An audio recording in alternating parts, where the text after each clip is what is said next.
আপনাদের সঙ্গে আছি এএস আজাদ, ঢাকার গণমাধ্যম কর্মী। দেখুন, আগামী ফেব্রুয়ারিতে জাতীয় নির্বাচন অনুষ্ঠিত হতে যাচ্ছে। এই নির্বাচনে কিন্তু যোগ্য এবং দক্ষ কর্মকর্তা ছাড়া একটি সুষ্ঠু নির্বাচন করে নিয়ে আসা সরকারের জন্য অনেক কঠিন কাজ হতে পারে। এবং যথাসময়ে যদি যথাযথ যোগ্য এবং দক্ষ এবং নিরপেক্ষ কর্মকর্তা নিয়োগ না দেওয়া যায়, তাহলে কিন্তু নির্বাচন প্রশ্নবিদ্ধ হতে বাধ্য। এই অবস্থায় বর্তমান সরকার আসলে এই জনবল নিয়োগ নিয়ে কি করছে? তারা দেশের 64টি জেলায় যে ডিসিরা দায়িত্ব পালন করছেন, তারা কি আগামী নির্বাচনের জন্য যোগ্য? বিষয়টি আসলে কি আমরা জেনে নিই। নির্বাচনকালে ডিসি পদে যোগ্য কর্মকর্তা পাওয়া কঠিন হচ্ছে। খবরে বলা হচ্ছে যে বিগত 3 নির্বাচনে দায়িত্ব পালনকারীদের বিবেচনায় রাখা হচ্ছে না, আর তাদের বাইরে আবার কর্মকর্তার সংখ্যা অনেক কম। এই অবস্থায় সরকার কি সিদ্ধান্ত নেবে সে বিষয়ে অনেক জটিলতা সৃষ্টি হয়েছে।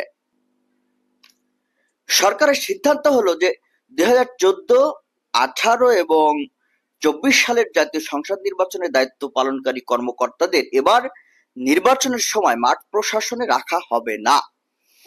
এখন যারা ডিসি রয়েছেন তাদের অনেককে তুলে এনে নির্বাচনের আগে নতুন নিয়োগ দিতে চায় সরকার।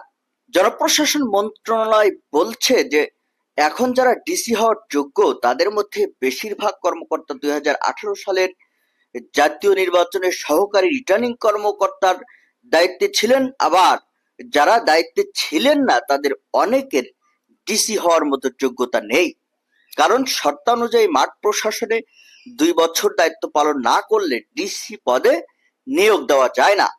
তবে কিছু কর্মকর্তা আছেন যারা শর্ত পূরণ করেন, দায়িত্ব পালন ও নেতৃত্ব পাওয়ার ক্ষেত্রে তারা আবার পিছিয়ে। এই অবস্থায় সরকারের করণীয় কি, কিংবা রাজনৈতিক দলগুলো আসলে কি ভাবছে? জাতীয় সংসদ নির্বাচনের বেশিরভাগ ক্ষেত্রে ডিসিরা রিটার্নিং কর্মকর্তার দায়িত্বে থাকেন। কোন নির্বাচনী আসনে নির্বাচনের সব দায়িত্ব থাকে রিটার্নিং কর্মকর্তার।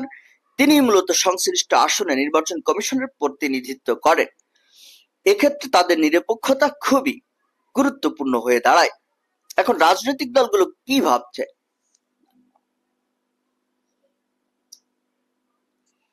জুলাই গণ অভ্যুত্থানের ক্ষমতাচ্যুত আওয়ামী লীগ সরকারের আমলে হওয়া 3টি নির্বাচনই ছিল বিতর্কিত। 2014 সালের নির্বাচনে 153টি আসনে বিনা প্রতিদ্বন্দ্বিতায় জয়ী হন প্রার্থীরা। 2018 সালের নির্বাচন রাতের ভোট নামে পরিচিত এবং 2024 সালের নির্বাচন পরিচিতি পেয়েছে ডামি ভোট নামে। 3 নির্বাচনে প্রশাসন এবং পুলিশের তৎকালীন কর্মকর্তাদের বিরুদ্ধে আওয়ামী লীগ সরকারের সহযোগী হিসেবে কাজ করার জোরালো অভিযোগ রয়েছে। বিএনপি সহ বিভিন্ন রাজনৈতিক দল ওই 3 নির্বাচনের দায়িত্ব পালনকারীদের এবারের নির্বাচন থেকে দূরে রাখার দাবি জানিয়েছেন। প্রধান উপদেষ্টা প্রেস সচিব শফিকুল আলম সম্প্রতি বলেছেন যে মাঠ প্রশাসনে বিশেষ করে ডিসি, এডিসি এবং ইউনো সহ বিচারিক দায়িত্বে এমন কাউকে পদায়ন করা হবে না যিনি গত 3টি নির্বাচনে যুক্ত ছিলেন। ন্যূনতম ভূমিকা থাকলেও তাকে এই দায়িত্বে রাখা হবে না। তাহলে কি নির্বাচনে কারা দায়িত্ব পালন করবে? এর আগে স্বরাষ্ট্র উপদেষ্টা লেফটেন্যান্ট জেনারেল অবদ জাহাঙ্গীর আলম চৌধুরী এবং নির্বাচন কমিশন একই কথা জানিয়েছিল।